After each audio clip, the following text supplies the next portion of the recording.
सहनौ भुनक्तु सह वीर्यं करवावहै तेजस्विनावधीतमस्तु मा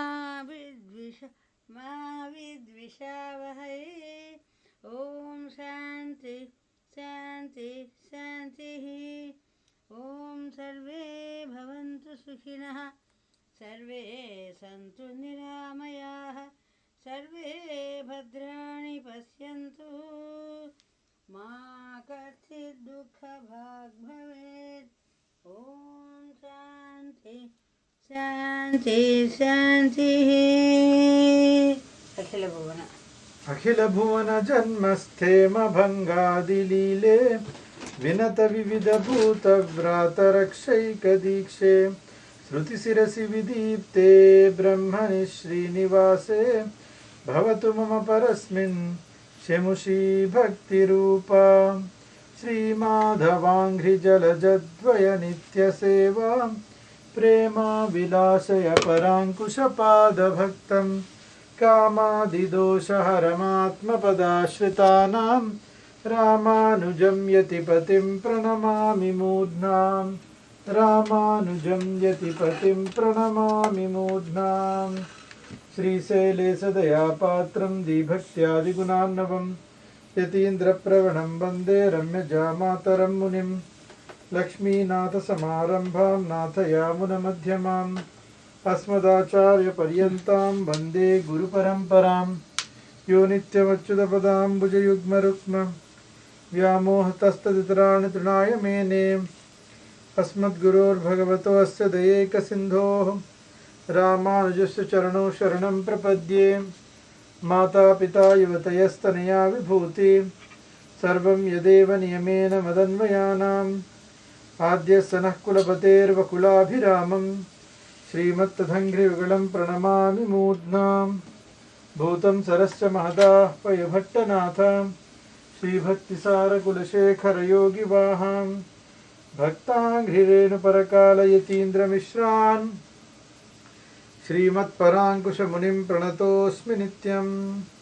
ॐ भगवन्नारायणाभिमतानुरूप स्वरूप रूप गुणविभवैश्वर्यशीलाद्यनवधिकातिशय असङ्ख्येय कल्याण गुणगणां पद्मवनालयां भगवतीं श्रियं देवीं नित्यानपायिनीं निरवध्यां देवदेव दिव्यमहिषीम् अखिलजगन्मातरम् अस्मन्मातरम् अशरण्यशरण्याम् अनन्यशरणः शरणमहं प्रपद्ये।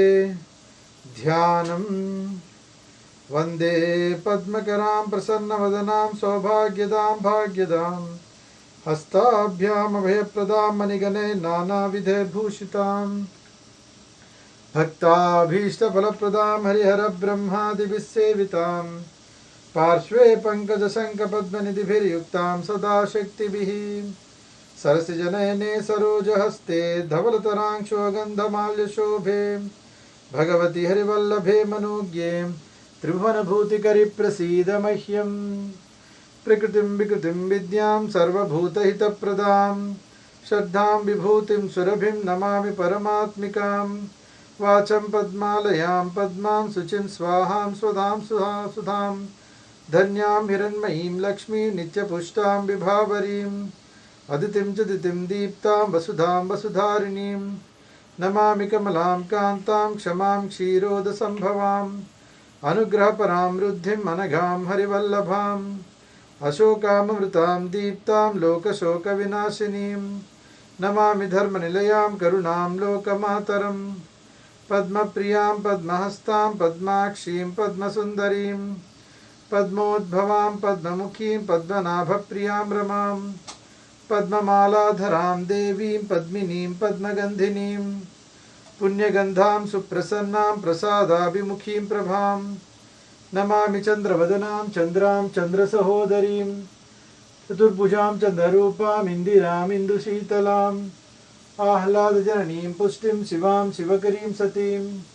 विमलां विश्वजननीं तुष्टिं दारिद्र्यनाशिनीं प्रीतिपुष्करिणीं शान्तां शुक्लमाल्याम्बरां श्रियं भास्करीं बिल्वनिलयां वरारोहां यशस्विनीं वसुन्धरामुदाराङ्गां हरिणीं हेममालिनीं धनधान्यकरीं सिद्धिं श्रेणसौम्यां शुभप्रदां नृपवेश्मगतानन्दां वरलक्ष्मीं वसुप्रदां शुभां हिरण्यप्राकारां समुद्रतनयां जयां नमामि मङ्गलां देवीं विष्णुवक्षस्थलस्थितां विष्णुपत्नीं प्रसन्नाक्षीं नारायणसमाश्रितां दारिद्र्यध्वंसिनीं देवीं सर्वोपद्रववारिणीं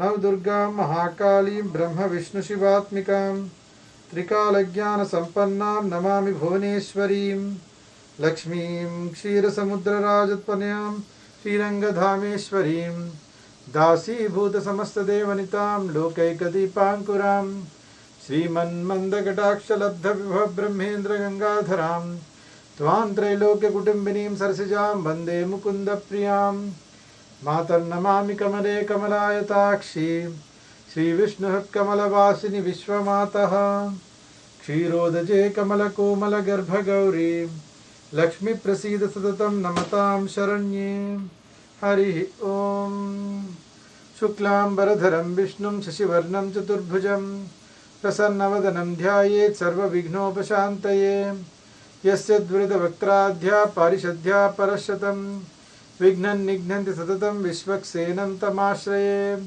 व्यासं वसिष्ठनप्तारं शक्तेर्पौत्रमकल्मषं पराशरात्मजं वन्दे शुकतातं तपोनिधिं व्यासाय विष्णुरूपाय व्यासरूपाय विष्णवे नमो वै ब्रह्मनिधये वासिष्ठाय नमो नमः अविकाराय शुद्धाय नित्याय परमात्मने सदैकरूपरूपाय विष्णवे सर्वजिष्णवे यस्य स्मरणमात्रेण जन्मसंसारबन्धनात् विमुच्यते नमस्तस्मै विष्णवे प्रभविष्णवे ॐ नमो विष्णवे प्रभविष्णवे श्रीवैशम्पायन उवाच श्रुत्वा धर्मान् शेषेण पावनानि च सर्वशः युधिष्ठिरस्यान्तनवं पुनरेवाभ्यभाषत युधिष्ठिरोवाच किमेकं दैवतं लोके किं वाप्येकं परायणं स्तुवन्तः कं कमर्चन्तः प्राप्नुर्मानवा शुभं को धर्मः सर्वधर्माणां भवतः परमो मतः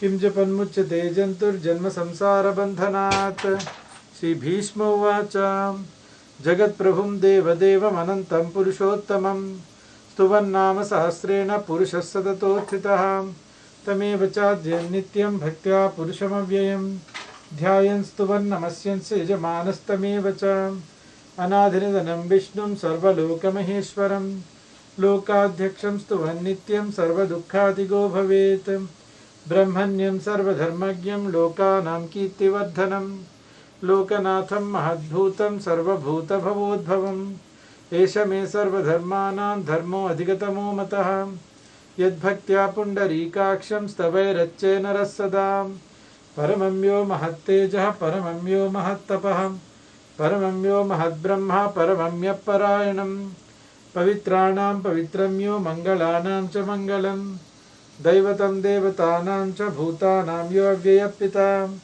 यतः सर्वाणि भूतानि भवन्त्यादियुगागमे यस्मिंश्च प्रलयं यान्ति पुनरेव युगक्षये तस्य लोकप्रधानस्य जगन्नाथस्य भूपते विष्णोन्नाम सहस्रं मे शृणु पापभयापहं यानि नामानि गौणानि विख्यातानि महात्मनः ऋषिभिः परिगीतानि तानि वक्ष्यामि भूतये विष्णोन्नाम सहस्रस्य वेदव्यासो महान् ऋषिः छन्दोऽनुष्टुप्तधा देवो भगवान् देवकीसुतः अमृतांशूद्भवो बीजं शक्तिर्देवकीनन्दनः त्रिसामाहृदयं तस्य शान्त्यर्थे विनियुज्यते।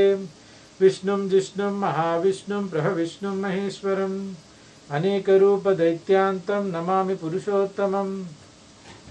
अस्य श्रीविष्णोः दिव्यसहस्रनामस्तोत्रमहामन्त्रस्य श्रीवेदव्यासो भगवान् ऋषिः अनुष्टुप् छन्दः। श्रीमहाविष्णुपरमात्मा श्रीमन्नारायणो देवता अमृतांशोद्भवो भानुरिति बीजं देवकीनन्दनषष्ठेति शक्तिः उद्भवक्षोभनो देव इति परमो मन्त्रः। शङ्खबन्नन्दकीचक्रीति कीलकम् शाङ्खधन्वा गदाधर इत्यस्त्रम् रथाङ्गपाणियक्षोभेति नेत्रम् त्रिसामासामगस्सामीति कवचम् आनन्दं परब्रह्मेति योनिः ऋतुः सुदर्शनकाल इति दिग्बन्धः श्रीविश्वरूप इति ध्यानम्। श्री महाविष्णु कैंकर्य रूपे श्री गोविंद गोविंद गोविंद। श्री महाविष्णु आज्ञया प्रवर्तमानस्य अद्य ब्रह्मणः द्वितीय परार्धे श्री श्वेतवाराह कल्पे वैवस्वत मन्वन्तरे कलियुगे प्रथम पादे जम्बूद्वीपे भरतखण्डे क्रौञ्चद्वीपे रमणकवर्षे ऐन्द्रखण्डे अमेरिकादेशे इलियनॉइस् प्रदेशे चिकागो नगरतः अस्मद्वसतिगृहे भगवद्भागवताचार्य सन्निधौ अस्मिन् वर्तमान व्यावहारिकप्रभवादि षष्टिसंवत्सराणां मध्ये श्री सर्वरी नाम संवत्सरे दक्षिणायने हेमंत ऋतौ श्री दक्षिणायने हेमंत ऋतौ श्री मार्गशिर मासे शुक्लपक्षे पंचम्यां तिथौ श्री धनुर्मास व्रतकृत चतुर्दशन महोत्सवे पंचम्यां तिथौ शुभ नक्षत्रे धनिष्ठा नक्षत्रे शुभवासरे शनिवासरे स्थिरवासरे मंदवासरे शुभ संध्यायां सायं संध्यायां श्रीनिवास रामानुज अंतर्जातीय प्रवचनगोष्ठी सदस्येभ्यः सकुटुम्बस्य क्षेमस्थैर्य धैर्य वीर्य विजय अभय आयुरारोग्य ऐश्वर्याभिवृद्ध्यर्थम् आचन्द्रार्कं वंशाभिवृद्ध्यर्थम् मनो अभिलषित कामना सिद्ध्यर्थम् सत्सन्तान प्राप्त्यर्थं सत्सन्तानाभिवृद्ध्यर्थं कल्याण परंपरा सिद्ध्यर्थं राजद्वारे राजगृहे कार्यालये वैद्यालये विद्यालये वृत्तिव्यापारे सर्वतोमुखाभिवृद्धिसिद्ध्यर्थं सायंकाले हनुमान चालीसा युक्त श्री विष्णुसहस्रनाम पारायणमाचार्य मुखेन कारयिष्ये ध्यानम्। क्षीरोदन्व प्रदेशे शुचिमणिविलसत्सैकते मौक्तिकानां माला क्लुप्ता सनस्तस्फटिकमणिनिभैर्मौक्तिकैर्मण्डिताङ्गः शुभ्रैरभ्रैरदभ्रैरुपरि विरचिते मुक्तपीयूषवर्षैः आनन्दीन पुनीयात् अरिनयनगदा शङ्खपाणिर्मुकुन्दः भूपादो यस्य नाभिर्वेदसुरनिलचन्द्रसूर्यो च नेत्रे कर्णावासा शिरोद्यो मुखविदहनो यस्य वास्तेयमब्धिः अन्तस्थं यस्य विश्वं सुरनरखगो भोगिगन्धर्वदैत्यैः चित्रं रम्यते तं त्रिभुवनवपुषं विष्णुमीशं नमामि। शान्ताकारं भुजगशयनं पद्मनाभं सुरेशं विश्वाकारं गगनसदृशं मेघवर्णं शुभांगं लक्ष्मीकान्तं कमलनयनं योगिहृद्यानगम्यं वन्दे विष्णुं भवभयहरं सर्वलोकैकनाथं मेघश्यामं पीतकौसेयवासं श्रीवत्साङ्कं कौस्तुभोद्भासिताङ्गं पुण्योपेतं पुण्डरीकायताक्षं विष्णुं वन्दे सर्वलोकैकनाथं सशङ्खचक्रं सकिरीटकुण्डलं सपीतवस्त्रं सरसीरुहेक्षणं सहारवक्षस्थलशोभिकौस्तुभं नमामि विष्णुं शिरसा चतुर्भुजम्।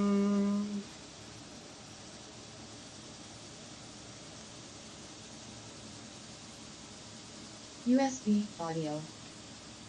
AUX audio.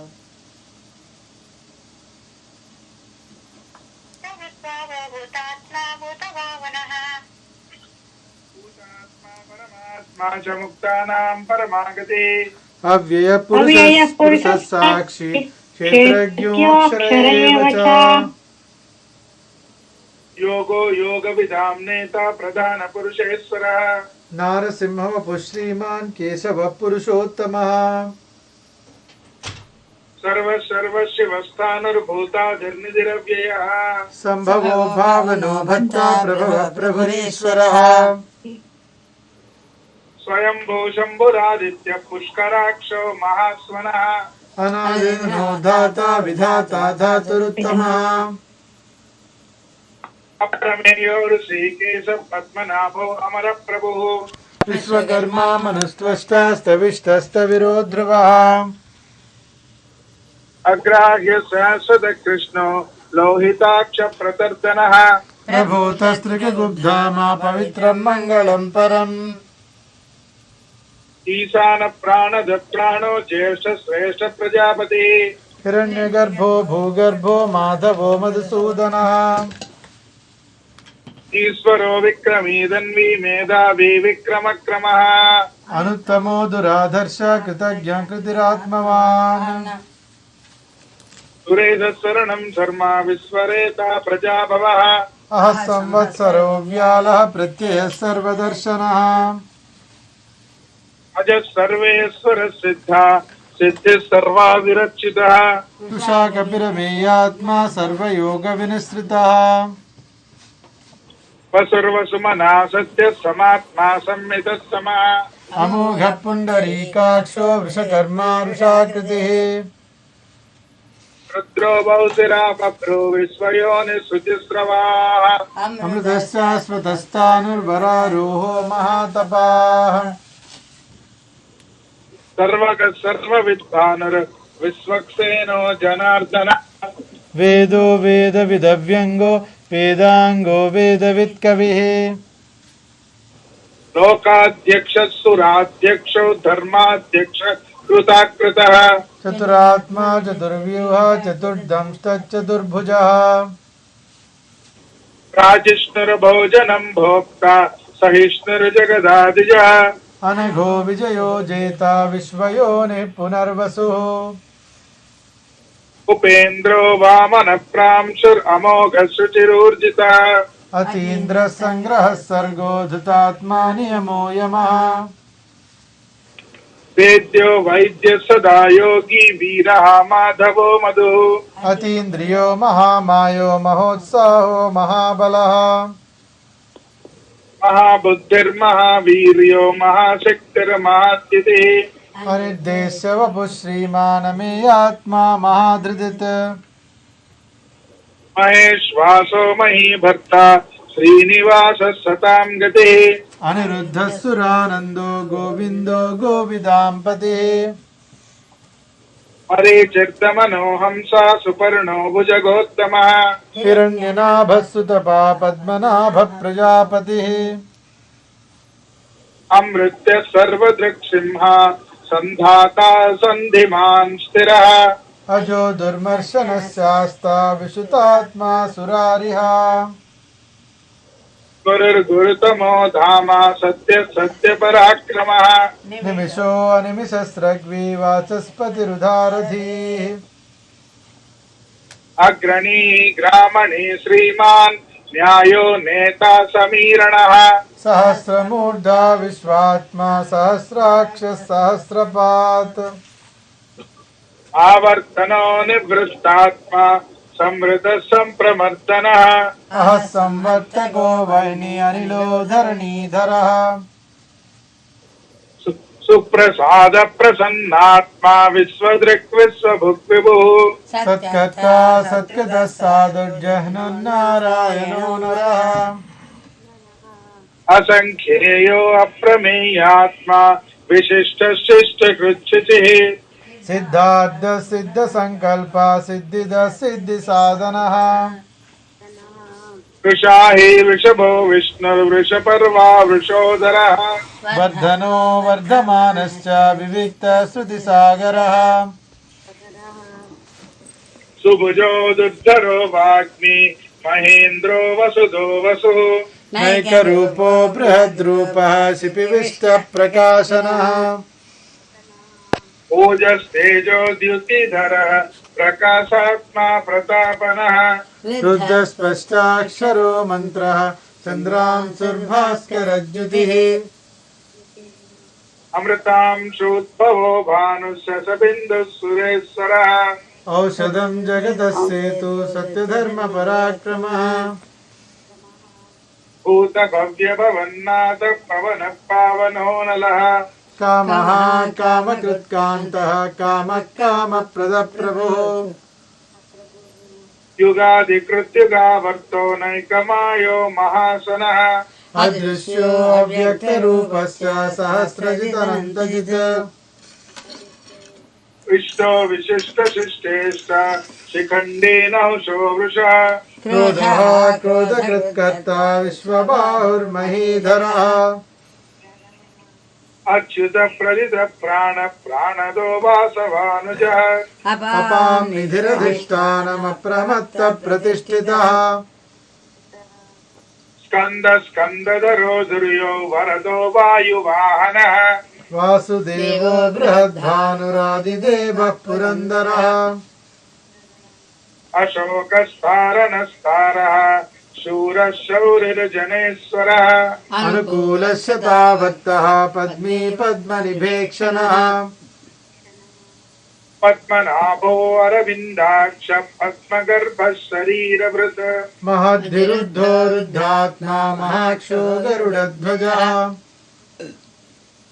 अतुलस्तरभो भीम समयज्ञो हविर्हरिः सर्वलक्षणलक्षण्यो लक्ष्मीवान् समितिञ्जयः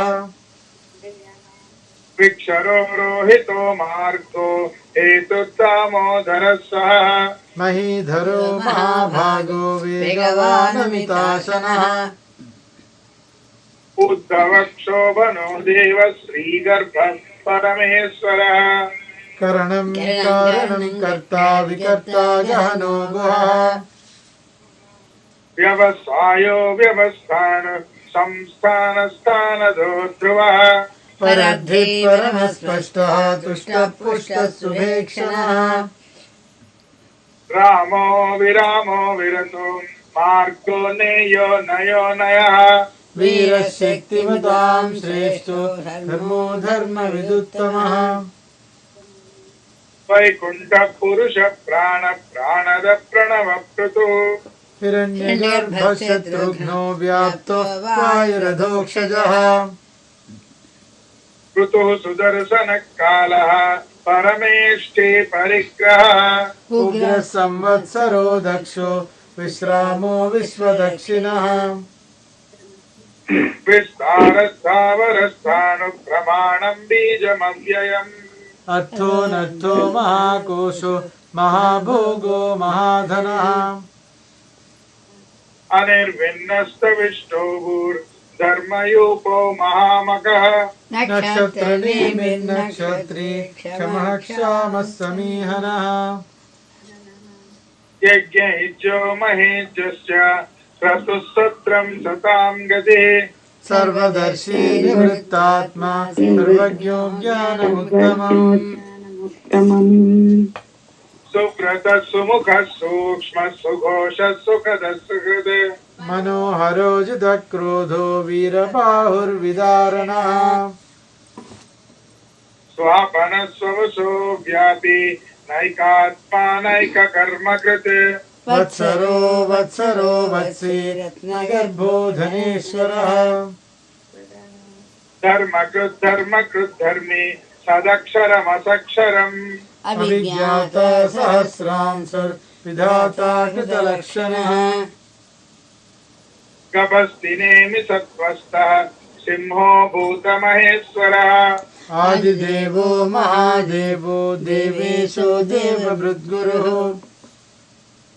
उत्तरो गोपतिर्गोप्ता ज्ञानगम्य पुरातनः शरीरभूतभृद्भोक्ता कपीन्द्रो भूरि दक्षिणः सोमपो अमृतपः सोमः पुरुजित् पुरुषत्तमः विनयो जयः सत्यसन्धो दाशार्हः सात्वतां पतिः जीवो विनयिता साक्षी मुकुन्दो अमितविक्रमः अम्भो निधिरनन्तात्मा महोदतिशयोऽन्तकः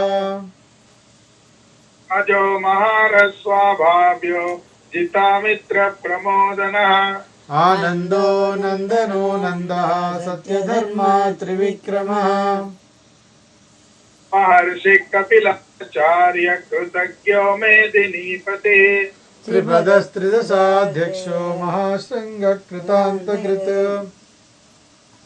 महावराहो गोविन्द सुषेण कनकाङ्गदी गुह्यो गभीरो गहनो गुप्तश्चक्रगदाधरः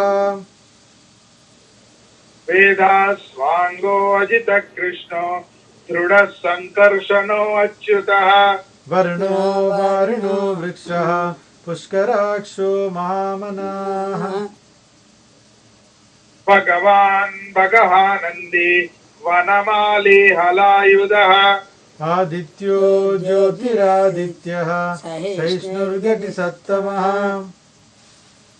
सुधन्वा खण्डपरशुर्दारुणो द्रविणप्रदः दिविस्पृक् सर्वदिग्व्यासो वाचस्पतिरयो निजः त्रिसामा सामगः सामा निर्वाणं भेषजम्बिषक् सन्न्यासकृत्समस्यान्तो इष्टाशान्तिपरायणः शुभाङ्गशान्तिदस्रष्टा कुमुदः कुवलेशयः गोहितो गोपतिर्गोप्ता वृषभाक्षो वृषप्रियः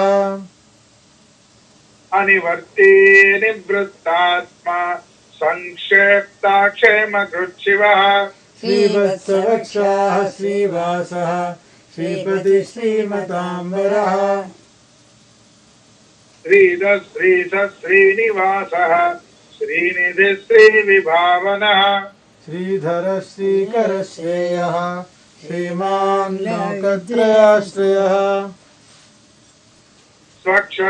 स्वक्षस्वङ्गसतानन्दो नन्दिज्योतिर्गणेश्वरः विजितात्मा विधेयात्मा सत्कीर्तिच्छिन्न संशयः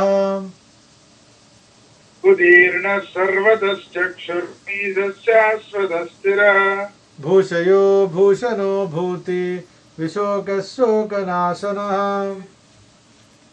अर्चिष्मानर्चितः कुम्भो विशुद्धात्मा विशोधनः अनिरुद्धो अप्रतिरतः प्रद्युम्नोऽमितविक्रमः कालनेमिनिः शौरी शूरशूरजनेश्वरः त्रिलोकात्मा त्रिलोकेशः केशवः केशिहा हरिः कामदेवः कामपालः कामीकान्तकृतागमः अनिर्देशवपुर्विष्णुः वीरो अनन्तो धनञ्जयः ब्रह्मण्यो ब्रह्मकृद्ब्रह्म ब्रह्म ब्रह्मविवर्धनः ब्रह्मविद्ब्राह्मणो ब्रह्मी ब्रह्मज्ञो ब्राह्मणप्रियः महाक्रमो महाकर्मा महातेजा महोरगः महाक्रतुर्महायज्वा महायज्ञो महाहविः स्तव्यस्तवप्रियस्तोत्रं स्तुतिस्तोतारणप्रियः पूर्णः पूरयिता पुण्यः पुण्यकीर्ति अनामयः मनोजवस्तीर्थकरो वसुरेता वसुप्रदः वसुप्रदो वासुदेवो वसुर्वसुमना हविः सद्गतिः सत्कृतिः सत्ता सद्बुद्धिः सत्परायणः शूरसेनो यदुश्रेष्ठः सन्निवासः सुयामुनः भूता वासो वासुदेवः सर्वासु निलयो नलः दर्पः दर्पदो दीप्तो दुर्धरो अघापराजितः विश्वमूर्तिर्महामूर्तिर्दीप्तमूर्तिरमूर्तिमान् अनेकमूर्ति अव्यक्तः शतमूर्तिः शताननः एको नैकस्वकिम् यत्तत्पदमनुत्तमम् लोकबन्धुर्लोकनाथो माधवो भक्तवत्सलः सुवर्णवर्णो हेमाङ्गो वराङ्गश्चन्दनाङ्गदे वीरः विषमः शून्यो धृताशीयचलश्चलः मानदो मान्यो लोकस्वामी त्रिलोकधृत् सुमेधा मेधजो धन्य सत्यमेधाधराधरः तेजो वृषोद्युतिधरः सर्वशस्त्रभृताम्बरः प्रग्रहो निग्रहो व्यग्रो नैकशृङ्गो गदाग्रजः चतुर्मूर्तिश्चतुर्बाहु चतुर्व्यूहश्चतुर्गतिः चतुरात्मा चतुर्भाव चतुर्वेद विदेकपात् समावर्तो निवृत्तात्मा दुर्जयो दुरतिक्रमः दुर्लभो दुर्गमो दुर्गो दुरावासो दुरारिः शुभांगो लोकसारंग सुतंतुस्तंतुवर्धनः इन्द्रकर्मा महाकर्मा कृतकर्मा कृतागमः उत्तमः सुन्दरः सुन्दो रत्ननाभः सुलोचनः अर्को वाजसनः शृङ्गी जयन्तः सर्वविजयी सुवर्णबिन्दुरक्षोभ्यः सर्ववागीश्वरेश्वरः महाहृदो महागतो महाभूतो महानिधिः कुमुदः कुन्दरः कुन्द पर्जन्यः पावनो निलः अमृतांशो अमृतवपुः सर्वज्ञः सर्वतोमुखः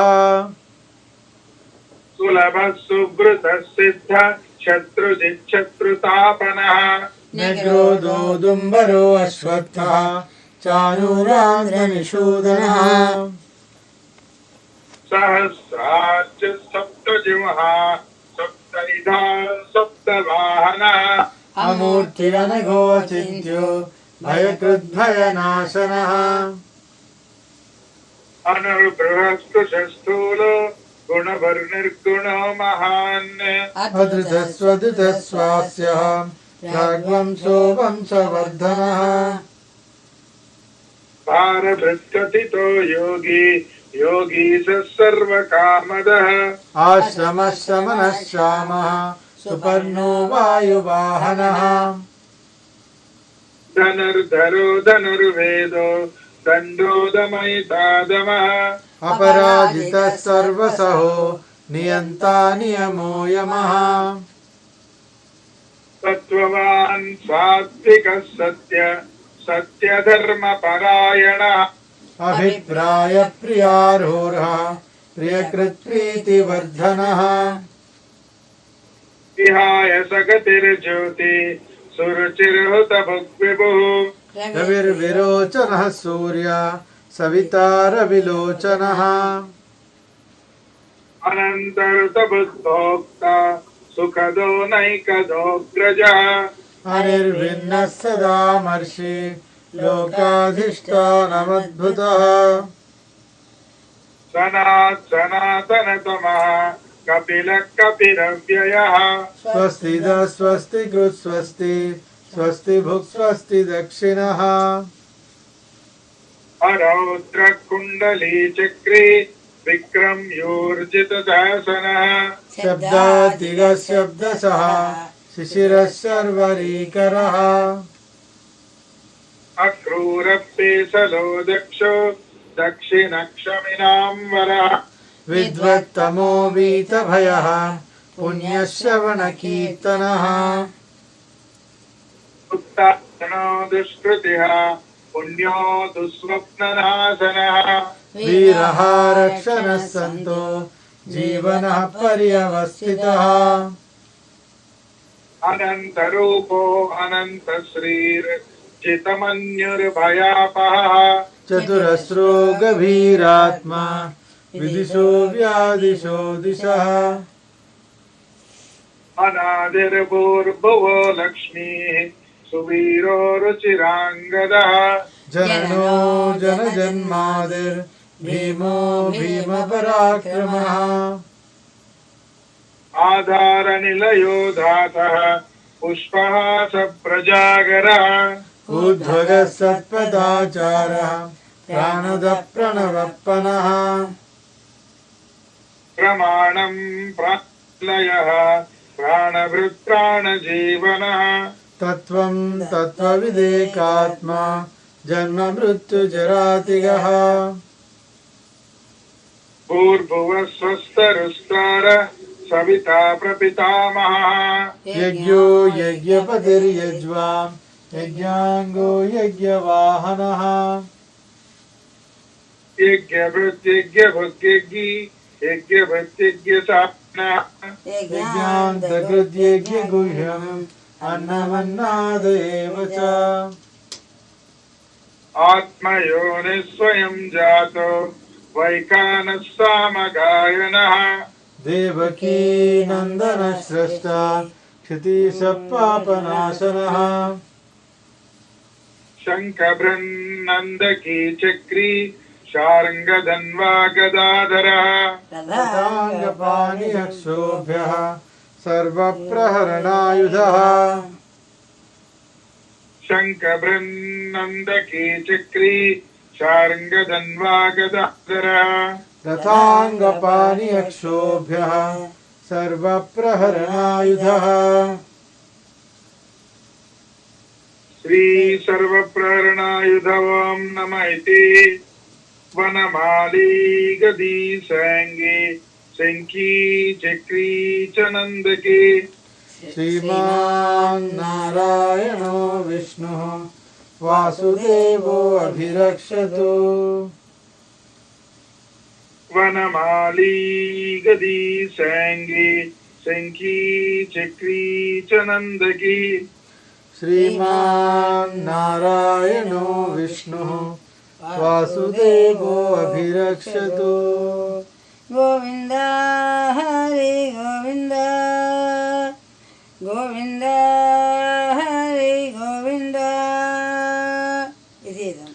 कीर्तनीयस्य केशवस्य महात्मनः नाम्नां सहस्रं दिव्यानामशेषेण प्रकीर्तितं यैदं शृणुयात् नित्यं यच्छापि परिकीर्तयेत् न शुभं प्राप्नुयात् किञ्चित् सौमित्रेः च मानवः वेदान्तको ब्राह्मणस्य क्षत्रियो विजयी भवेत् वैश्यो धनसमुद्धश्च क्षुद्धसुखमाप्नुयात् धर्मार्थी प्राप्नुयात् धर्ममर्थार्थी चार्थमाप्नुयात् कामानवाप्नुयात् कामी प्रजार्थी चाप्नुयात् प्रजाः भक्तिमान् सदोत्थाय शुचिसद्गतमानसः सहस्रं वासुदेवस्य नाम्नामेतत् प्रकीर्तयेत् यश प्राप्नोति विपुलं याति प्राधान्यमेव च अचलां श्रियमाप्नोति श्रेयप्राप्नोत्यनुत्तमं न भयं क्वचिदाप्नोति वीर्यं तेजश्च विन्दति भवत्यरोगोदुतिमान् बलरूपगुणान्वितः रोगात्तो मुच्यते रोगात् बद्धो मुच्येत बन्धनात् भयान्मुच्येत भीतस्तु मुच्येतापन्नापदः दुर्गानिति तरत्याशु पुरुषः पुरुषोत्तमं स्तुवन्नाम सहस्रेण नित्यं भक्तिसमन्वितः वासुदेवाश्रयो मत्यो वासुदेवपरायणः सर्वपापविशुद्धात्मा याति ब्रह्म सनातनं न वासुदेवभक्तानामशुभं विद्यते क्वचित् जन्म मृत्युजरा व्याधि भयं नैवोपजायते इमं स्तवमधीयाना श्रद्धा भक्तिसमन्वितः युज्येतात्मसुखशान्ति श्रीधृतिस्मृतिकीर्तिभिः न क्रोधो न च मात्सर्यं न लोभो नाशुभामतिः भवन्ति कृतपुण्यानां भक्तानां पुरुषोत्तमे जोषचन्द्रार्कनक्षत्राखं दिशो भूर्महोदधिः वासुदेवस्य वीर्येण विदितानि महात्मनः ससुरासुरगन्धर्वं सयक्षोरगराक्षसं जगद्वशे वर्ततेदं कृष्णस्य चराचरम् इन्द्रियाणि मनोबुद्धिः सत्त्वं तेजो बलं धृतिः वासुदेवात्मकान् याहुः क्षेत्रं क्षेत्रज्ञ एव च सर्वागमानामाचार प्रथमं परिकल्पितः आचारप्रभो धर्मो धर्मस्य प्रभुरच्युतः ऋषयपितरो देवा महाभूता निधातवः जंगमा जंगमं चेदं जगन्नारायणोद्भवं योगो ज्ञानं तथा सांख्यं विद्या शिल्पादिकर्म च वेदाशास्त्राणि विज्ञानमेतत् सर्वं जनार्दनात् एको विष्णुर्महद्भूतं पृथग्भूताननेकशः त्रीन् लोकान् व्याप्य भूतात्मा भुङ्क्ते विश्वभुगव्ययः इमं स्तवं भगवतो विष्णो व्यासेन कीर्तितं पठेति चेत् पुरुषश्रेयः प्राप्तुं सुखानि च विश्वेश्वरमजं देवं जगतः प्रभमव्ययं भजन्ति ये पुष्कराक्षं न ते यान्ति पराभवं न ते यान्ति पराभवम् ॐ नमः इति। अर्जुनोवाच पद्मपत्रविशालाक्ष पद्मनाभसुरोत्तमा भक्तानामनुरक्तानां त्राता भव जनार्दना। श्रीभगवानुवाच मां नाम सहस्रेण स्तोतुमिच्छति पाण्डवां सोऽहमेकेन श्लोकेन सुत एव न संशयः सुत एव न संशयो ॐ नमः इति। व्यास उवाच वासनाद् वासुदेवस्य वासुतं ते जगत्त्रयं सर्वभूतनिवासोऽसि वासुदेव नमोऽस्तु ते। श्रीवासुदेव नमोऽस्तु ॐ नमः इति। पार्वत्योवाच केनोपायेन लघुना विष्णोर्नाम सहस्रकं पठ्यतेर्पण्डिते नित्यं श्रोतुमिच्छाम्यहं प्रभो। ईश्वर उवाच श्रीराम राम रामेति रमे रामे मनोरमे सहस्रनाम तत्तुल्यं राम नाम वरानने। श्रीराम राम रामेति रमे रामे मनोरमे सहस्रनाम तत्तुल्यं राम नाम वरानने। श्रीराम नाम वरानने ॐ नमः इति। ब्रह्मोवाच नमोऽस्तु अनन्ताय सहस्रमूर्तये सहस्रपादाक्षिशिरोरुबाहवे सहस्रनाम्ने पुरुषाय शाश्वते सहस्रकोटियुगधारिणे नमः। श्रीसहस्रकोटियुगधारिणे ॐ नमः इति। संजय उवाच यत्र योगेश्वरः कृष्णो यत्र पार्थो धनुर्धरः तत्र श्रीविजयो भूते ध्रुवा नीतिर्मतिर्ममां। श्रीभगवानुवाच अनन्याश्चिन्तयन्तो मां ये जनाः पर्युपासते तेषां नित्याभियुक्तानां योगक्षेमं वहाम्यहं परित्राणाय साधूनां विनाशाय च दुष्कृतां धर्मसंस्थापनार्थाय सम्भवामि युगे युगे। आर्ता विषण्णाः शिथिलाश्च भीताः घोरेषु च व्याधिषु वर्तमानाः संकीर्त्य नारायण शब्दमात्रं विमुक्तदुःखा सुखिनो भवन्ति। आर्ता विषण्णाः शिथिलाश्च भीताः घोरेषु च व्याधिषु वर्तमानाः संकीर्त्य नारायण शब्दमात्रं विमुक्तदुःखा सुखिनो भवन्ति।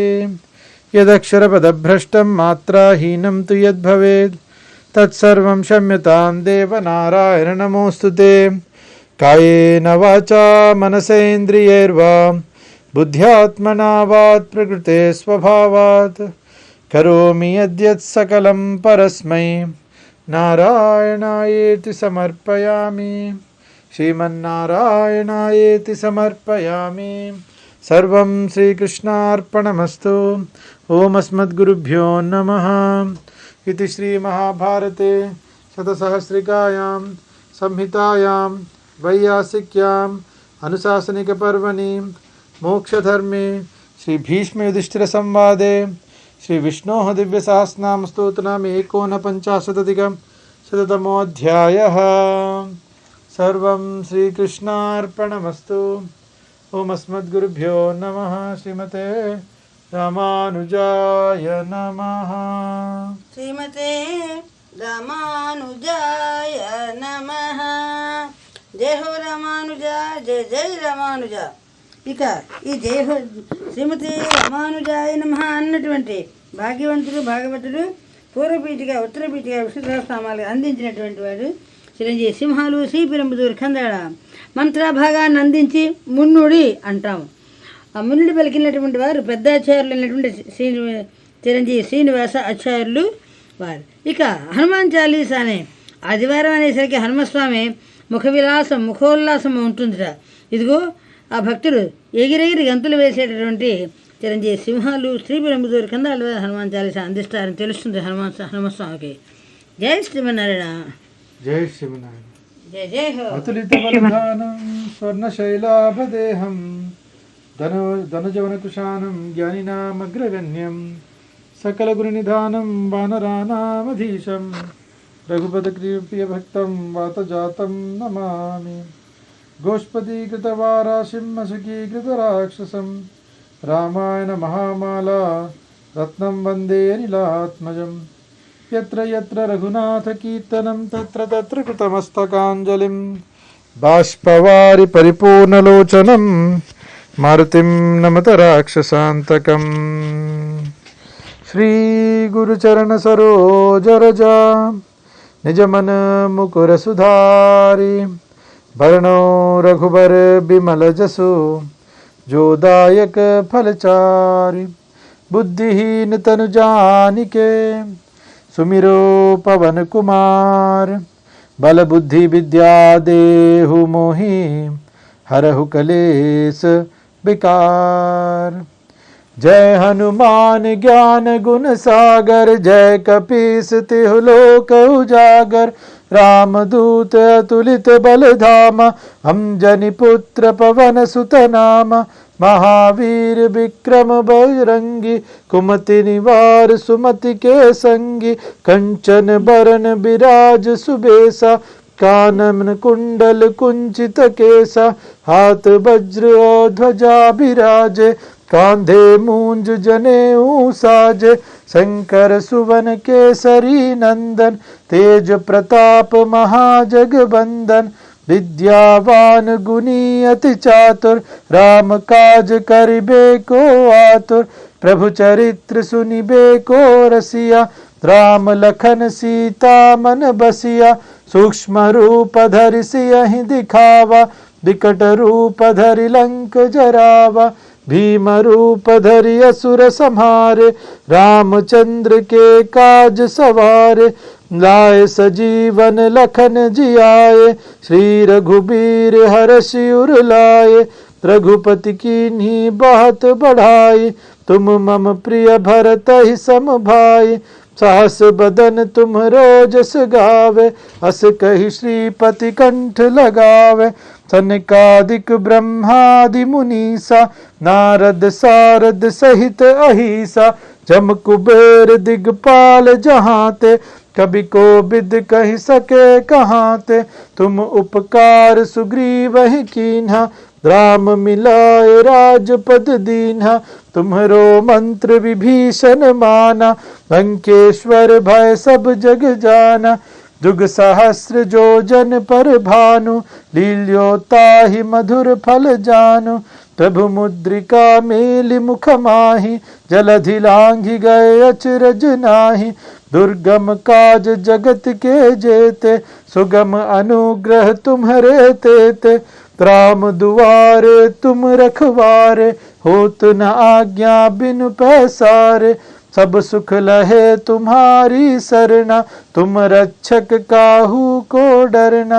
आपन तेज सम्हारो आप तीनों लोक हाकते कापे. भूत पिशाच निकट नहीं आवे महावीर जब नाम सुनावे. नासे रोग हरे सब पीरा जपत निरंतर हनुमत बीरा. संकट ते हनुमान छुड़ावे मन क्रम बचन ध्यान जो लावे. सब पर राम तपस्वी राजा तिनके काज सकल तुम साजा. और मनोरथ जो कोई लावे सोई अमित जीवन फल पावे. चारों जुग पर ताप तुम्हारा है पर सिद्ध जगत उजियारा. साधु संत के तुम रखवारे असुर निकंदन राम दुलारे. अष्ट सिद्धि नौ निधि के दाता असबर दीन जानकी माता. राम रसायन तुम्हरे पासा सदा रहो रघुपति के दासा. तुम्हारे भजन राम को पावे, जन्म जन्म के दुख बिसरावे। अंत काल रघुबरपुर जाई, जहाँ जन्म हरि भक्त कहाई। और देवता चित्त न धरई, हनुमत से सर्व सुख करई। संकट कटे मिटे सब पीरा, जो सुमिरे हनुमत बलबीरा। जय जय जय हनुमान गुसाई, कृपा करहु गुरुदेव की नाई। जो सत बार पाठ कर कोई, छूट ही बंदी महासुख होय। जो य पढ़े हनुमान चालीसा, होय सिद्धि साखी गौरीसा। तुलसीदास सदा हरि चेरा, की जय नाथ हृदय महाडेरा। पवन तनय संकट हरन, मंगल मूर्ति रूप। राम लखन सीता सहित, हृदय बसहु सुरभूप। राम लक्ष्मण जानकी जय बोलो हनुमान की। राम लक्ष्मण जानकी जय बोलो हनुमान की। रामाय रामभद्राय रामचंद्राय वेधसे, रघुनाथाय नाथाय सीताय पतये नमः। राजा रामचंद्र भगवान की जय। पवन सुत हनुमान की जय। ओम त्वमस्मिन् कार्यनिर्योगे प्रमाणं हरिसत्तम। हनुमन् यत्नमास्थाय दुःखक्षयकरो भव। ओम त्वमस्मिन् कार्यनिर्योगे प्रमाणं हरिसत्तम। हनुमन् यत्नमास्थाय दुःखक्षयकरो भव। सीता लक्ष्मण भरत शत्रुघ्न हनुमत समेत श्री रामचंद्र भगवान की जय। पवन सुत हनुमान की जय। ఇక సంక్షేప రామాయణం ప్రారంభించే ముందుగా మనకి ఎవరి సంక్షేప రామాయణం ప్రారంభిస్తాం అనండి. ఈరోజు ఎవరు చదవగలిగారు? ముందుగా మనకి అభిరాము లాసాంధ్రస్ నుండి అభిరామ్ మనకి వేణుగానం అందిస్తారు. జయ శ్రీమన్నారాయణ. అభిరామ్ ఉన్నావా? జయ శ్రీమన్నారాయణ. నీ పేరు, నువ్వు ఎక్కడి నుంచి చెప్తున్నావు, ఏం పాట అందిస్తున్నావు చెప్పి నన్ను. నా పేరు అభిరామ్ కిరాంబి. నేను లాస్ ఏంజలస్ నుంచి పాడుతున్నాను. ఇప్పుడు తందనాన పాడుతున్నాను. చాలా సంతోషం.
జయ శ్రీమన్నారాయణ. జయ జయ శ్రీమన్నారాయణ. జయ జయ శ్రీమన్నారాయణ. అభిరామ్, అనేక ఆశీస్సులు, మంగళాశాస్త్రాలు నాన్న. ఇది నీకు ఇంత చిన్న వయసులోనే ఇంత చక్కని కళా నైపుణ్యత నీకు రావడం అనేది చాలా అదృష్టం. అది తల్లిదండ్రుల యొక్క ప్రత్యేకతే చెప్పాలి. అందుకని నాకు చాలా ఆనందం అయింది. Our blessings to you. Passion never fades అనేటువంటిది ఇది ఒక మనకి చెయ్యాలి, ఇది అభివృద్ధిలోకి రావాలి అనేటువంటి నీలోని అభివృద్ధి చెందాలి అని వేణుగాన కళా విశారదులుగా అవ్వాలని ఆశీర్వదిస్తున్నాను. రండి. జై శ్రీమన్నారాయణ. ఇక థ్యాంక్ యూ. జై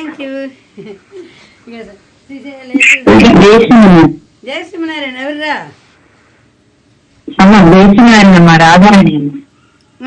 మీరు సంక్షేమ రామాయణం సమయం ఇప్పుడు సంక్షేమ రామాయణం చదువుతారంటే వాళ్ళు రావాలి.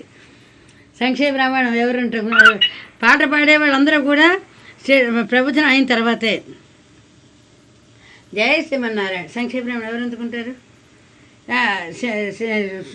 మేము అందుకుంటాము సంక్షేమ రామాయణం. సరే సరే, రాధారాణి గారు అందుకున్నారు కనుక పాట అందించేంటో తల్లి. మామూలుగా అయితే మేము సంక్షేమ రామాయణం అయిన తర్వాత ప్రవచనం అయిన తర్వాత శ్రీదేవి గారి పాట తర్వాత మీ పాట అని మీకు పెట్టాను. అందించేంటో తల్లి. ఎక్కడి నుంచి ఎక్కడి నుంచి ఎందుకు? హైదరాబాద్. 5:30 తెల్లవారిన బ్రాహ్మీ ముహూర్తం. రండి తప్పకుండా అందించండి. శ్రీనివాస రామానుజ అంతర్జాతీయ ప్రదర్శన గోష్ఠికి జయహో అమ్మ. ఇది నిజంగా అంతర్జాతీయం చేసేసారు మీరు. ఎందుకంటే భారతదేశం నుంచి ఉత్సాహంగా పాట పాడుతున్నారండి. మీ అమెరికా దేశం నుంచి అందుకుంటున్నాం. రండి. అనేక దాస్. ఓం అస్మద్గురుభ్యో నమః. శ్రీమతే రామానుజాయ నమః.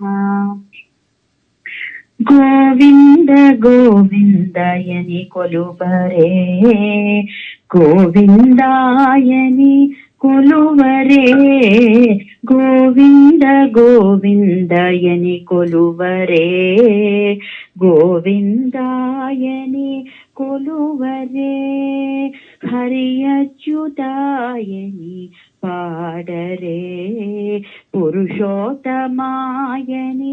పొగడరే, హరి అచ్యుతాయని పాడరే, పురుషోత్తమాయని పొగడరే, పరమ పురుషాయని పలుకరే, సిరివరయనుచును చలగరే జనులు. గోవింద గోవింద గోవింద గోవింద గోవింద గోవిందయని కొలువరే, గోవిందాయని కొలువరే, పాండవ వరదాయని పాడరే, అండజవాహను కొనియాడరే, పాండవ వరదాయని పాడరే, అండజవాహను కొనియాడరే, కొండల రాయనిదే కోరరే, తండ్రితో మాధవుని తలచరే జనులు.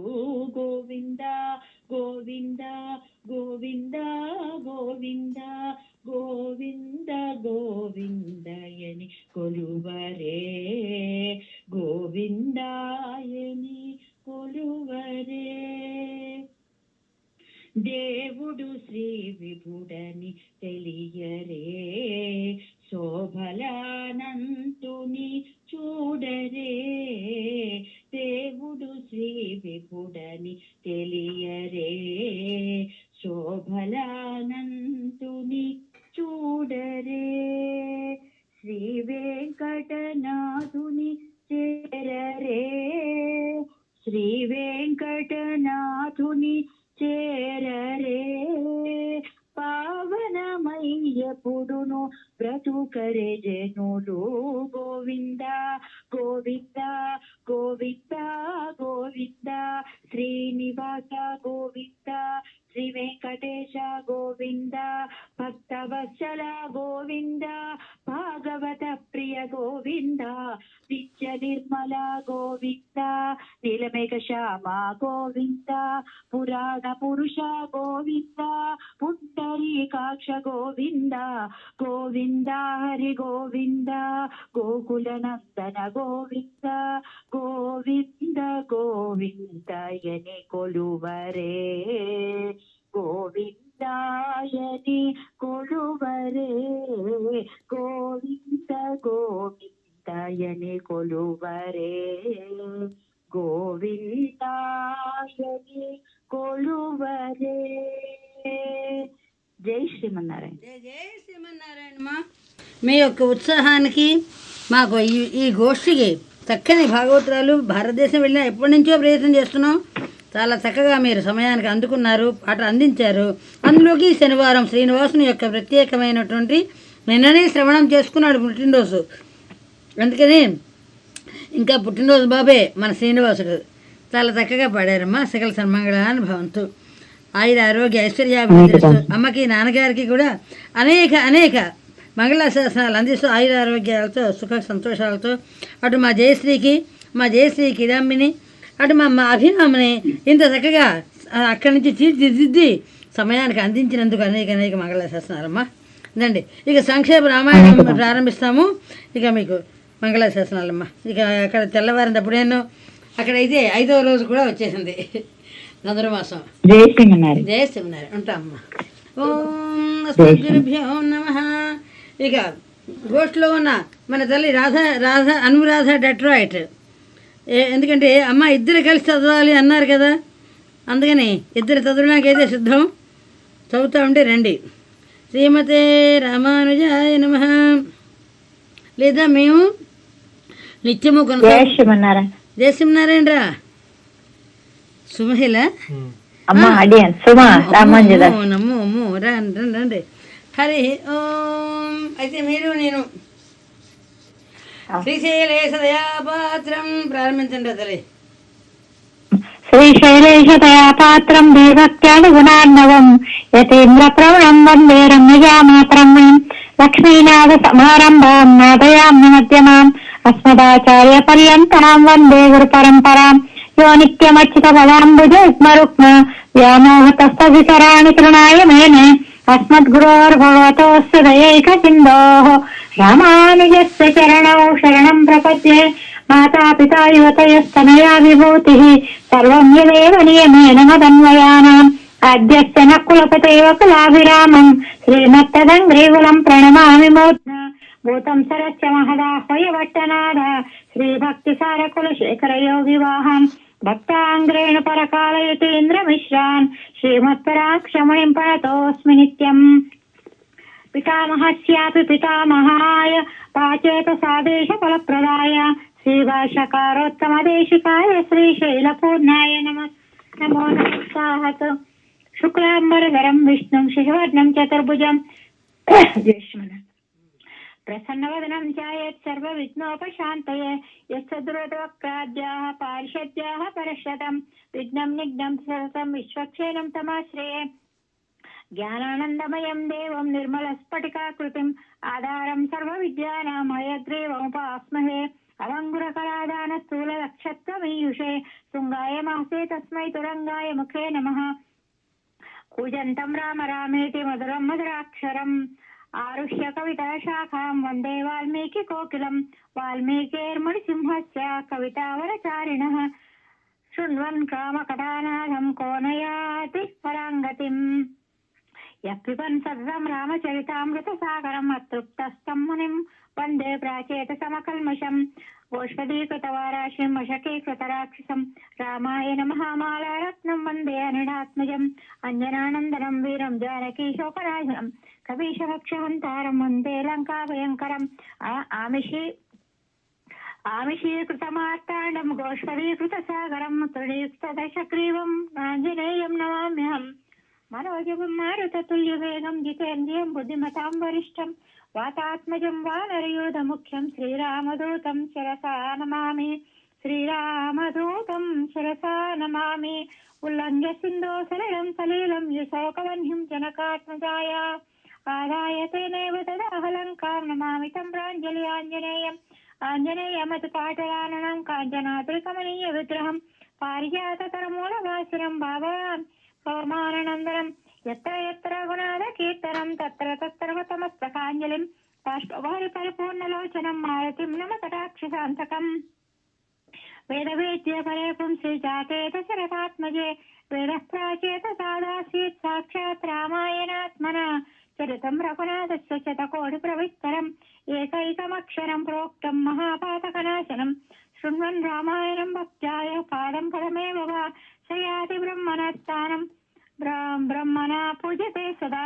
వాల్మీకీర్ సంభూత రామసాగరగామిని పురాతిభువనం పుణ్య రామాయణ మహానది శ్లోకసార సమాకీర్ణ సర్గకల్లోల సంకులం కాండగ్రాహ మహామీనం వందే రామాయణార్ణవం. యః కర్ణాంజలి సంపుటైః రహ రహ సమ్యక్ విభక్త్యాదరాత్ వాల్మీకిర్వదనారవిందగలితం రామాయణాఖ్యం మధు. జన్మ వ్యాధి జరా విపత్తి మరణైః అత్యంత సోపద్రవం సంసారం సహ విహాయ గచ్చతి పుమాన్ విష్ణోః పదం శాశ్వతం. తదుపగత సమాస సంధియోగం సమోదరోపణ తార్థవాక్యబద్ధం గౌరచరితం ముని ప్రణీతం దశశిరసశ్చ వదం ఇషామి యద్వం. శ్రీరాఘవం దశరథాత్మజం అప్రమేయం సీతాపతిం రఘుకులాన్వయరత్నదీపం ఆశానుబాహుం అరవిందం దళాయతాక్షం రామం నిశాచర వినాశకరం నమామి. వైదేహీ సైతం సురద్రుమతలే హైమే మహామండపే మధ్యే పుష్పకమాసనే మణిమయే వీరాసనే సుస్థితం. అగ్రే వాచైత ప్రభంజన సుతే తత్వం మునిభ్యః పరం వాక్యాంతం భరతాదిభిః పరివృతం రామం భజే శ్యామలం. ఆపదామపహర్తారం దాతారం సర్వసంపదాం లోకాభిరామం శ్రీరామం భూయో భూయో నమామ్యహం. జయత్యతి బలో రామో లక్ష్మణశ్చ మహాబలః రాజాయేతి సుగ్రీవో రాఘవేనాపి పాలితః. దాసోహం కోసలేంద్రస్య రామస్య కృష్ణకర్మణః హనుమాన్ శత్రు సైన్యానాం నిహంతా మారుతాత్మజః. రావణ సహస్రం మే యుద్ధే ప్రతిఫలం భవేత్ శిలావిస్తు ప్రారతః పాదపైశ్చ సహస్రశః. అర్దయిత్వా పురీం లంకాం అభివాద్య చ మైథిలీం సమృద్ధార్థో గమిష్యామి మిషతాం సర్వరక్షసాం. ధర్మాత్మా సత్యసంధశ్చ రామో దాశరథి పౌరుషే చ అప్రతిద్వంద్వ శరైనం జహి రావణం. తపస్వాధ్యాయతం తపస్వీ వాగులాంబరం నారదం పరిప్రపచ్చ వాల్మీకిర్ముని పుంగవం. ఇది శ్లోకద్వయం పఠిత్వా శ్రీ రఘునందన పరబ్రహ్మణే నమః ఇత్యుక్త్వా పారాయణమారభేత. సీతారామచంద్ర పరబ్రహ్మణే నమః. సంక్షేప రామాయణం సంక్షేప రామాయణం.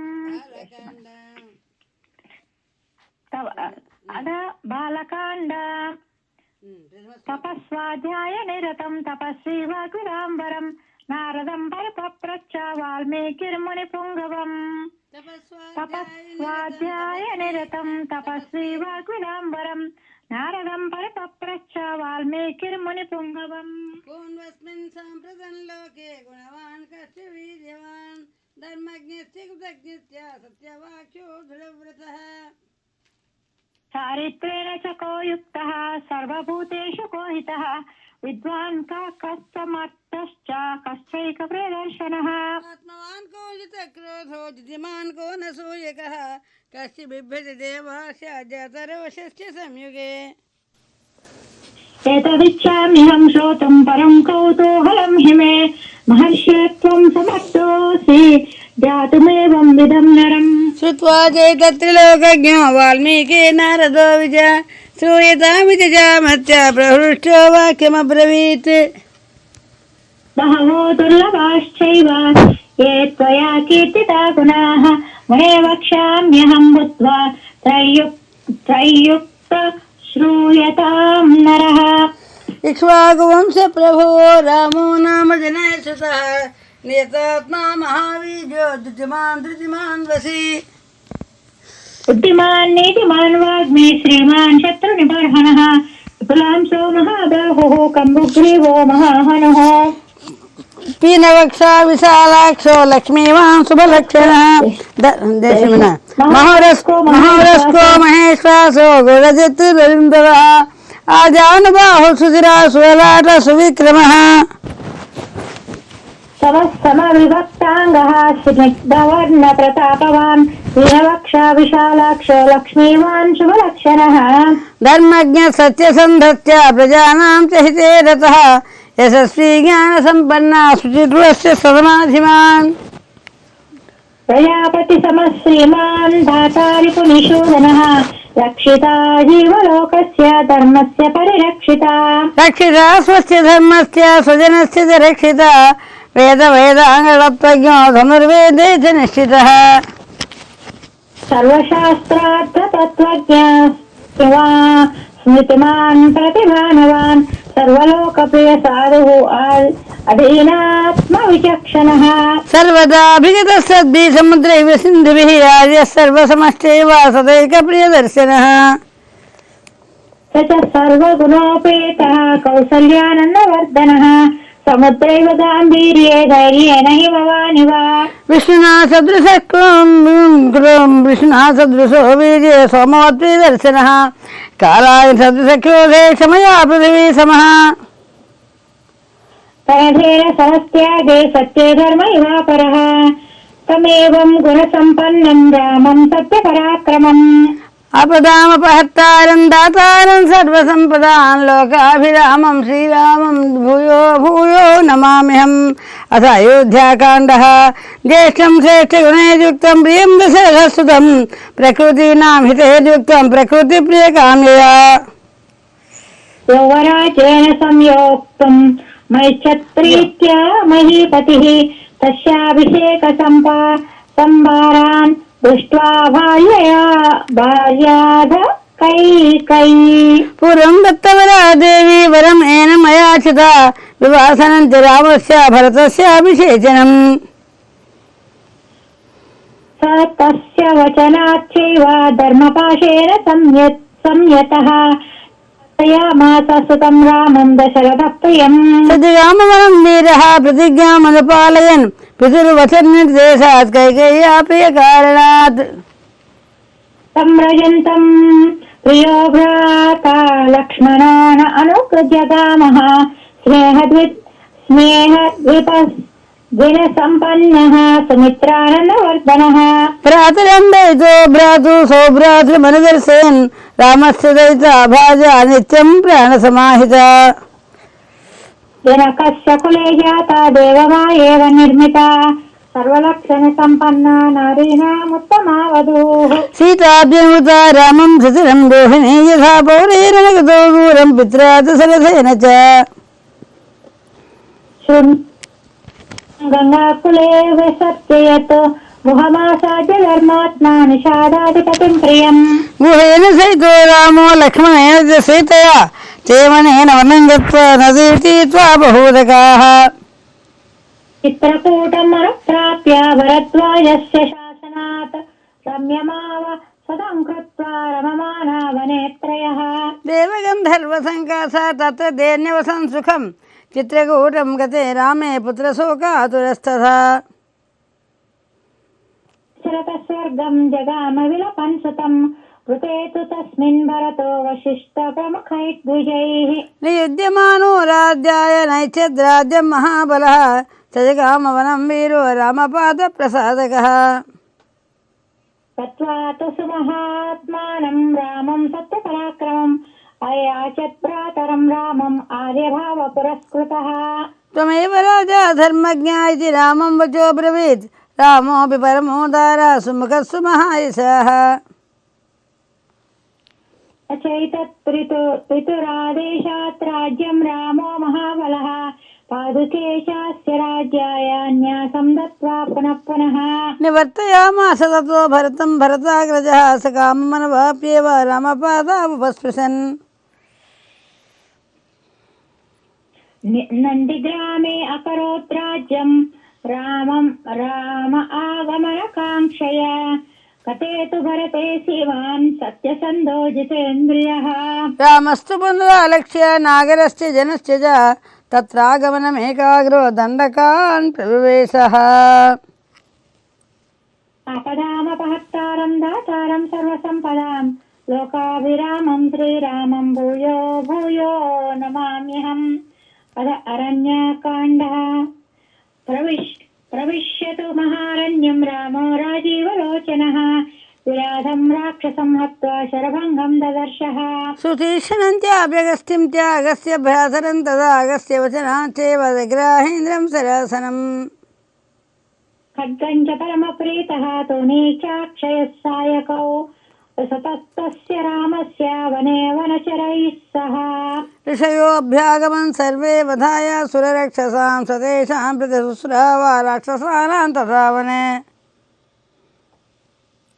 परिज्ञातश्च रामेण वद संयति रक्षसां ऋषीणामग्निकल्पानां दण्डकारण्यवासिनां तेन तत्रैव वसुता जनस्थाननिवासिने विरूपिता शूर्पणखा राक्षसी कामरूपिणी ततः शूर्पणखा वाक्यात् उद्युक्तान् सर्वराक्षसान् खरं त्रिशिरसं चैव दूषणं चैव राक्षसम् निजगानरिणे रामाचरणे तेषां चैव पदानुगान् वने तस्मिन् निवसता जनस्थाननिवासिनाम् रक्षसां निहतान्यासन् सहस्राणि चतुर्दश ततो ज्ञातिवधं श्रुत्वा रावणः क्रोधमोर्चितः सहायं वरयामास मारीचन्नाम राक्षसं पार्यमाणसु बहुसो मारीचेन स रावणः विरोधो बलवता क्षम्मो रावण तेन ते अनादृत्युतु तद्वाक्यं रावणः कालचोदितः जगामसा मारीच तस्य आश्रमपदं तदा तेन मायाविना दूरमपवाह्य नृपात्मजौ जहारभार्यं रामस्य गृध्रं हत्वा जटायुषं क्रुद्धश्च नेतं दृष्ट्वा कृतां श्रुत्वा च मैथिलीं राघवः शोकसन्तप्तो विजलापाकुलेन्द्रियः ततस्तेनैव शोकेन गृध्रं दग्ध्वा जटायुषम् मार्गमानो वने सीतां राक्षसं सन्दर्शः कवन्दं नाम रूपेण विकृतं घोरदर्शनम् तन्निहत्य महाबाहु ददाह स्वर्गतश्च सः स चास्य कथयामास शबरीं धर्मचारिणीम् श्रमणीं धर्मनिपुणाम् अभिगच्छेति राघव सोऽभ्यगच्छन् महातेजाः शबरीं शतसूदनः आपदामपहत्तारं दातारं सर्वसम्पदां लोकाभिरामं श्रीरामं भूयो भूयो नमाम्यहम् अथ किष्किन्धाकाण्डः शबर्यापूजितः सम्यक् रामो दशरथात्मजः पम्पातीरे हनुमता सङ्गतो वानरेणः हनुमद्वचनाच्चैव सुग्रीवेण समागतः सुग्रीवाय तत्सर्वं शंसद्रामो महाबलः आदितस्तत्यथावृत्तं सीताया स विशेषतः सुग्रीवश्चापि तत्सर्वं श्रुत्वा रामस्य वानरः चकार सख्यं रामेण प्रीतश्चैवाज्ञसाक्षितं ततो वानरराजेन वैरानुकथनं प्रति रामाय आवेदितं सर्वं प्रणया दुःखितेन च प्रतिज्ञातं च रामेण तदा वालिवधं प्रति वालिनश्च बलं तत्र कथयामास वानरः सुग्रीवशङ्कितश्चासीत् नित्यं वीर्येण राघवे राघवप्रत्ययार्धं तु दुन्दुभेकायमुत्तमं दर्शयामास सुग्रीवो महापर्वतसन्निभम् उत्स्मयित्वा महाबाहो प्रेक्ष्यश्चास्ति महाबलः पादाङ्गुष्ठेन चिक्षेप सम्पूर्णं दशयोजनम् बिभेद स पुनस्तालान् सप्तैकेन महेशुना गिरिं रसातलं चैव जनयन् प्रत्ययं तदा ततः प्रीतमनास्तेन विश्वस्तस्य महाकपिः किष्किन्धानां रामसहितो जगाम च गुहां तदा जगाम च गुहां तदा ततो अगद्यत् हरिवरा सुग्रीवो हेमपिङ्गला तेन नादेन महता वर्जगाम हरीश्वरः अनुमान्य तदा तारां सुग्रीवेण समागतः निजगान च तत्रैनं शरैनैकेन राघवः ततः सुग्रीववचनः सत्त्वा वारणमाहवे सुग्रीवमेव तद्राज्ये राघव प्रत्यपादयत् स च सर्वान् समानीय वानरान् वानरर्षभः कुशप्रस्तापयामास विद्रुक्ष जनकात्मजाम् आपदामपहत्तारं दातारं सर्वसम्पदां लोकाभिरामं श्रीरामं भूयो भूयो नमाम्यहं सुन्दरकाण्डः ततो गृध्रस्य वचनात् सम्पाते हनुमान् बलि शतयोजनविस्तीर्णं पुप्लवे लवणार्णवम् तत्र लङ्कां समासाद्य पुरीं रावणपालिताम् ददर्श सीतां ध्यायन्तीम् अशोकवनिकां गताम् निवेदयित्वाभिज्ञानं प्रवृत्तिं च निवेद्य च समासवैदेही मर्दयामास तोरणम् पञ्चस्त्राग्रगान् हत्वा सप्तमन्त्री सुतानपि शूरमक्षं च निष्पृश्य ग्रहणं समुपागमत् अस्त्रेणोन्मुक्तमात्मानं ज्ञात्वा पैतामहद्वरात् मर्षयन् राक्षसान् वीरो यन्त्रिणस्तान् यदृच्छया ततो तत्त्वा पुरीं लङ्कां ऋते सीतां च मैथिलीं रामाय प्रियमाख्यातुं पुनरायान् महाकपिः सोऽभिगम्य महात्मानं कृत्वा रामं प्रदक्षिणं नवेदयत मे आत्मा दृष्टा सीतेति तत्त्वतः आपदामपहत्तारं दातारं सर्वसम्पदां लोकाभिरामं श्रीरामं भूयो भूयो नमाम्यहम् अथ युद्धकाण्ड ततः सुग्रीवसहितो गत्वा तीरं महोदधेः समुद्र क्षोभयामास शरैः आदित्यसन्निभैः दर्शयामास चात्मानं समुद्रसरितां पतेः समुद्रवसनात् चैव नलं सेतुमकारयतु तेन गत्वा पुरीं लङ्कां हत्वा रावणमाहवे रामसीतामनुप्राप्य परां व्रीडामनुपागमत् तातामुवाच ततो रामः परिषज्जनसंसदि अमृष्यमाणा सा सीता विवेश ज्वलनं तत् तथो अग्निवचनात् सीतां ज्ञात्वा विगतकल्मषां बभौ रामसं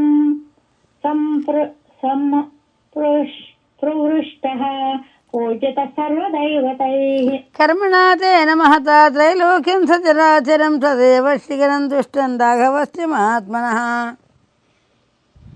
अभिषिच्य च लङ्कायां राक्षसेन्द्रं विभीषणं कृतकृत्यस्तदा रामो विज्वरप्रममोदः देवताभ्यो वरं प्राप्य समुत्थाप्य च वानरान् अयोध्यां प्रस्थितो रामः पुष्पकेन सुहृद्वृतः भरद्वाजाश्रमं गत्वा रामसत्यपराक्रमः भरतस्यान्तिकं रामो हनुमन्तं व्यसद्ययत् पुनराख्यायिकाञ्जल्पन् सुग्रीवसहितश्च सह पुष्पकं तत्समारुह्य नन्दिग्रामं ययौ तदा नन्दिग्रामे जटां हित्वा भ्रातृभिः सहितो नघः रामसीतामनुप्राप्य राज्यं पुनरवाप्तवान् प्रहृष्टो मुदितो लोकः तुष्टपुष्टसुधार्मिकः निरामयो हि अरोगश्च दुर्भिक्षाभयवर्जितः आपदामपहत्तारं दातारं सर्वसम्पदां लोकाभिरामं श्रीरामं भूयो भूयो नमाम्यहम् अद उत्तरकाण्डः न पुत्रमरणं किञ्चित् रक्षन्ति पुरुषाः क्वचित् न नार्यश्चा विधवा नित्यं भविष्यन्ति प्रतिव्रताः न जाग्निजं भयं किञ्चित् नाप्सु मज्जन्ति जन्तवः न वातजं भयं किञ्चित् नापि ज्वरकृतं तदा न चापि क्षुद्भयं तत्र न तस्करभयं तथा नगराणि च राष्ट्राणि धनधान्ययुतानि च सर्वं प्रभृता सर्वे यथा कृतयुगे तदा अश्वमेधशतैरिष्ट्वा तदा बहु सुवर्णकैः तवां कोच्ययुतं दत्त्वा ब्रह्मलोकं प्रयास्यति असङ्ख्येयं धनं दत्त्वा ब्राह्मणेभ्यो महायशाः राजवंशान् सतगुणान् स्थापयिष्यति राघवः चातुर्वर्ण्यं च लोकेऽस्मिन् स्वे स्वे धर्मे नियोक्ष्यते दशवर्षसहस्राणि दशवर्षशतानि च रामो राज्यमुपाश्रित्वा ब्रह्मलोकं प्रयास्यति दशवर्षसहस्राणि दशवर्षशतानि च रामो राज्यमुपाश्रित्वा ब्रह्मलोकं प्रयास्यति इदं पवित्रं पापघ्नं पुण्यं वेदैश्च संहितं यः पठेत् रामचरितं सर्वपापैः प्रमुच्यते इदं पवित्रं पाठं पापघ्नं पुण्यं वेदैः संहितं यः पठेत् रामचरितं सर्वपापैः प्रमुच्यते पठन् द्विजो वा पुरुषवत्वमीयात् सा क्षत्रियो भूमिपतित्वमीयात् वनिज्ञनफन्यफलत्वमीयात् जनश्च शूद्रोऽभिमहत्वमीयात् पठन् द्विजो वा कृषभत्वमेया वा कृषभत्वमेया साक्षत्रियो भूमिपतित्वमेयात् वणिज्ञनपण्यफलत्वमेयात् जनस्य शूद्रोऽभिमहत्वमेयात् इत्यार्थे श्रीमद्रामायणे वाल्मीकिकाव्ये बालकाण्डे श्रीमद् रामायण कथा संक्षेपो नाम प्रथमः सर्गः संक्षेपरामायणं सम्पूर्णम् एवमेतत् पुरा वृत्तम् आख्यानं भद्रमस्तु वः प्रव्याहृत एवमेतत्र वृत्तमाख्यानं भद्रमस्तु वः प्रव्याहरत विशब्दं बलं विष्णोः प्रवर्धताम् बलं विष्णोः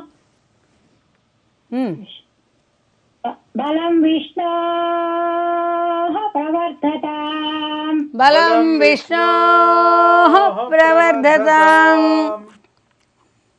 बलं विष्णोः प्रवर्धताम् बलं विष्णोः प्रवर्धताम् बलं विष्णु विष्णोः प्रवर्धताम् बलं विष्णोः प्रवर्धताम् लाभस्तेषां देस्तेषां कुतस्तेषां पराभवा येषामिन्दीवरस्यामोहृदये सुप्रतिष्ठितः काले वर्षत्पर्जन्य पृथ्वी सस्यशालिनी देशयं शोभरहितो ब्राह्मणः सन्तु निर्भयाः कावेरी बद्धतां काले काले वर्षदवासवरां श्रीरङ्गश्रीचबद्धतां स्वस्ति प्रजाय परिपालयन्तां न्यायेन मार्गेण महिं महिषा गो ब्राह्मणेभ्यो सोमस्तु नित्यं लोकाः समस्ताः सुखिनो भवन्तु मङ्गलं कौसलेन्द्राय महनीय गुणात्मने चक्रवर्ती तनूजाय सार्वभौमाय मङ्गलम्